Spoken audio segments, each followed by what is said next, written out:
레임덕 경고음 켜지기 시작한 건가? 문 정권, 검찰과 공무원의 반발. 중학생들이 청국장집에서 문재인을 만난 기사가 온라인판을 뜨겁게 달구었습니다.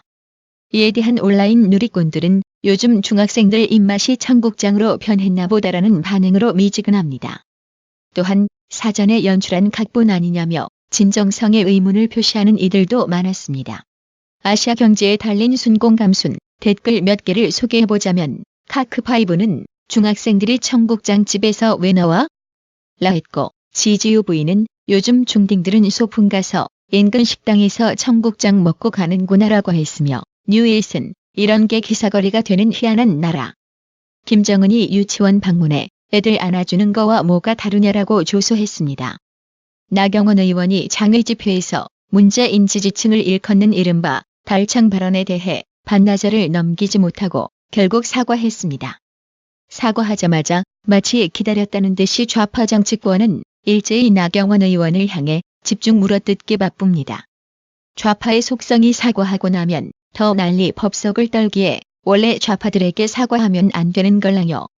여기에 문재인도 청와대에서 혐오 부추기는 정치, 희망 못 준다며 한몫 거들었습니다.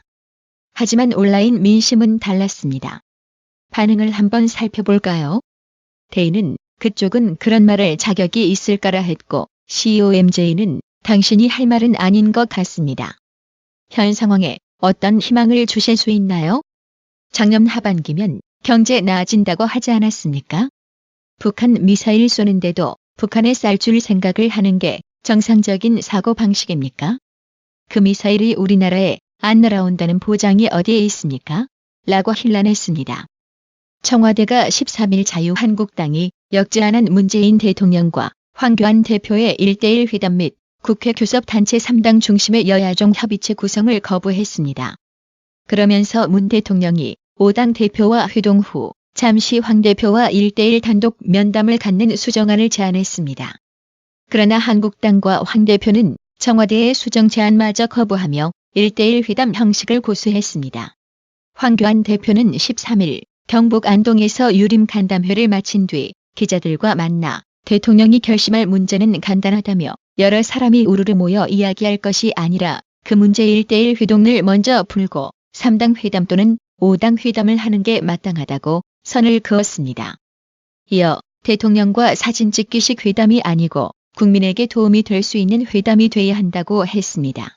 전희경 한국당 대변인도 명분 쌓기나 정치공학적 접근으로 머뭇거릴 것이 아니라 1대1 대화 요청에 조속히 응해줄 것을 다시 한번 촉구한다며 기존 입장을 고수했습니다.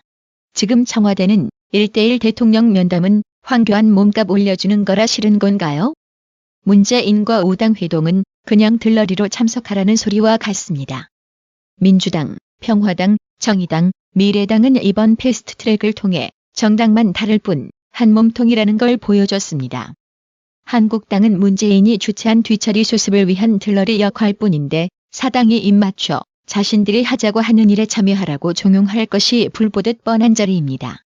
한마디로 여기서 같이 사진 찍히는 순간 선거제와 공수처 패스트트랙을 용납하는 모양새가 나오기 때문에 황교안 대표 입장으로서는 절대 응할 수가 없는 거죠. 단독 회담 제안으로 한국당이 국회 복귀 명문 줬는데 그걸 청와대가 결국 거부하는군요. 김진태 의원은 김상진 단장 구속 소식과 관련하여 윤석열 중앙지검장 등을 협박했다는 이유로 유튜버 김상진 씨가 구속됐다. 계란 2개 들고 간 김상진은 구속, MB에게 쥐약을 선물한 좌파는 무혐의 처리됐었다. 내게 개인마개 사진을 만들어준 1인 시위자도 무죄를 받았다. 좌파 무죄, 우파 유죄는 이제 아주 공식이 됐다. 판검사를 상대로 한 범죄를 유독 엄벌하는 건 유치하다. 민노총이 대검을 불법 점거하자 뒷문으로 퇴근했던 검찰이 윤석열 개인을 위해 구속영장을 쳤다. 무엇이 중헌지 모른다. 이게 바로 권력의 사유화다. 만인에게 공평하게 적용돼야 할 법이 누더기가 됐다. 압수수색 과정에서 범죄 혐의와 상관없는 유튜브 장비를 가져가 방송을 못하게 한 건 직권남용이다.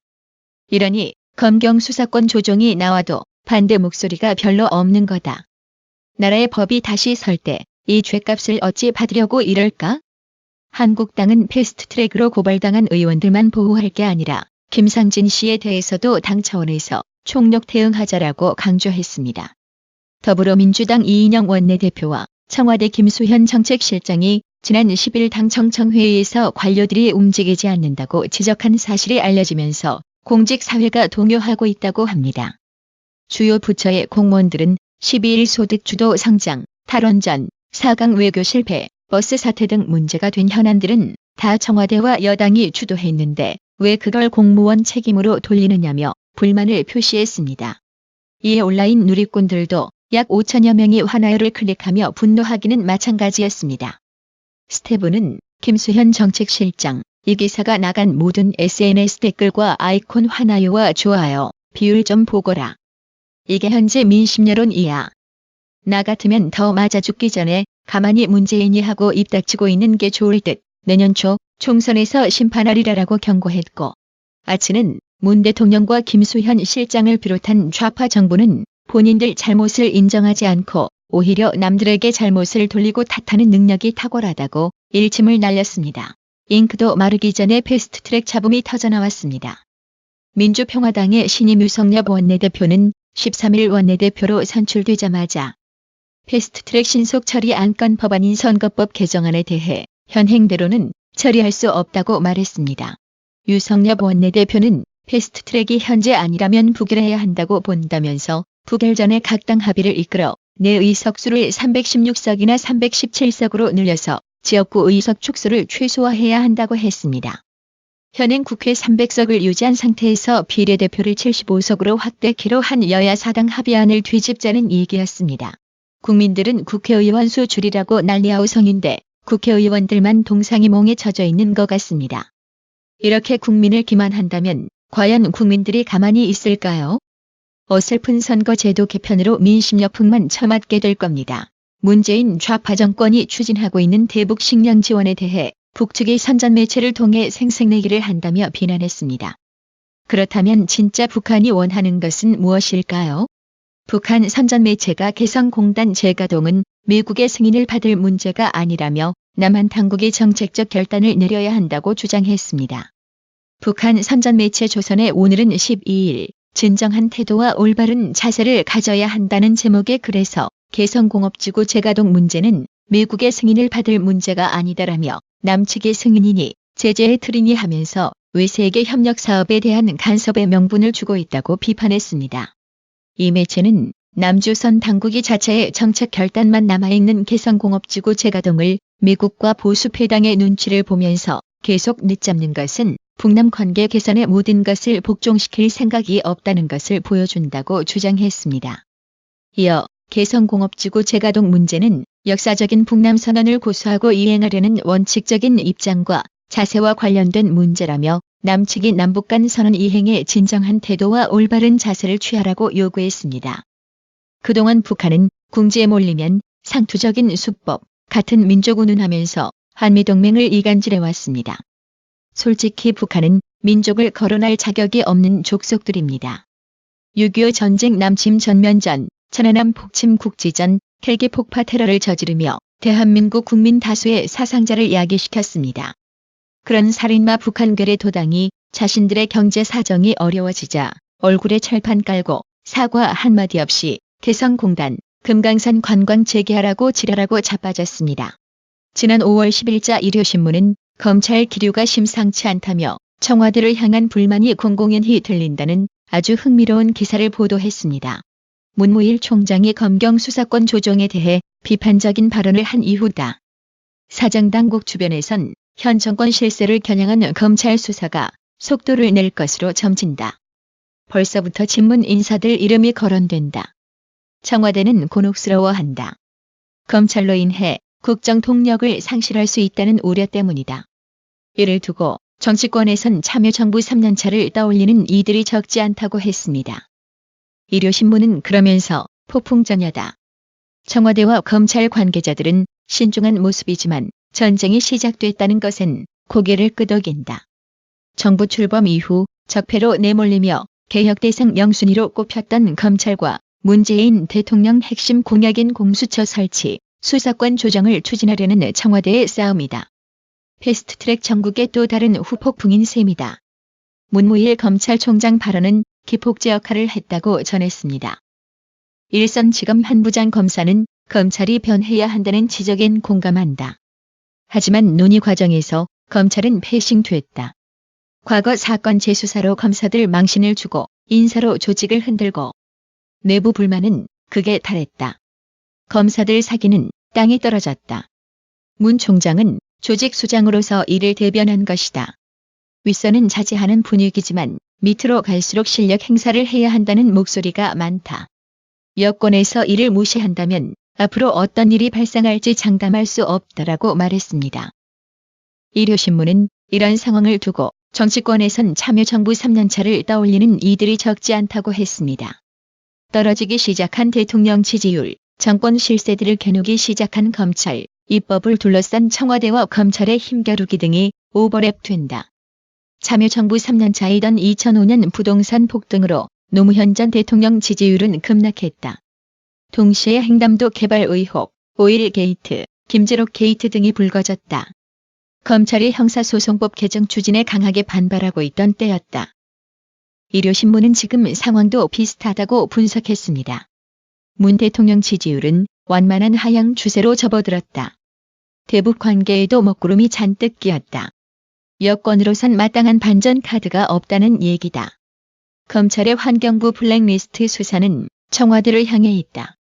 여권 인사가 연루됐다는 사실이 드러날 경우 문재인 정부 도덕성은 치명타를 입게 된다. 공교롭게도 문재인 정부와 검찰은 검경 수사권, 공수처 등을 놓고 대립각을 세우는 중이다. 또 일요신문은 실제 검찰에선 현 정권 인사들과 관련된 범죄 첩보 여러 건을 확보해 보관 중인 것으로 전해진다고 소개했습니다. 청와대에서도 인지하지 못하고 있는 내용이다. 사정기관 고위 관계자는 정권 실세들과 관련된 첩보는 조심스럽게 다뤄진다.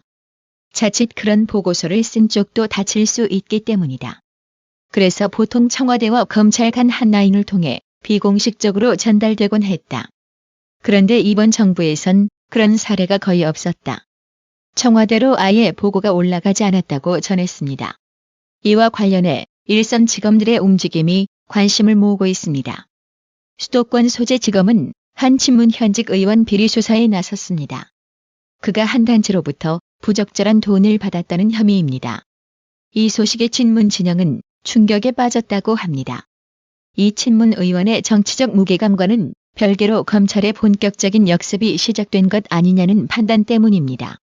또 다른 친문 의원은 그 의원을 수사하는 지방청은 문무일 총장 측근이 지휘하는 곳이다. 현 정권 성향 검사들로 채워진 서울중앙지검이 아니라는 것에 주목해야 한다고 말했습니다. 그는 문 총장 발언이 마치 스타트를 알리는 총성 역할을 한 것 같다. 검찰 내부 분위기가 심상치 않다고 덧붙였습니다.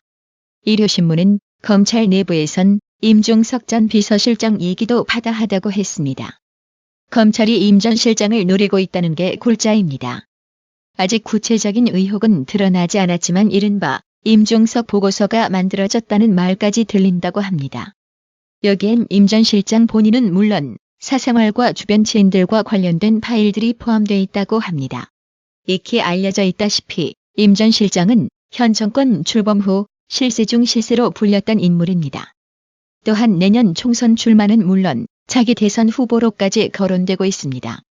검찰이 임 전 실장을 타깃으로 설정했다면 그 후 폭풍이 만만치 않을 것임을 추론케 하는 대목이다라고 현재 상황을 분석하고 소개했습니다. 황규영님, 구독료 후원 정말 감사드립니다. 나라의 TV는 보다 더 양질의 컨텐츠를 생산하기 위해 자발적 구독료를 후원 형식으로 받고 있으니 많은 성원 부탁드립니다. 시청해주셔서 감사합니다. 구독은 꼭 눌러주세요.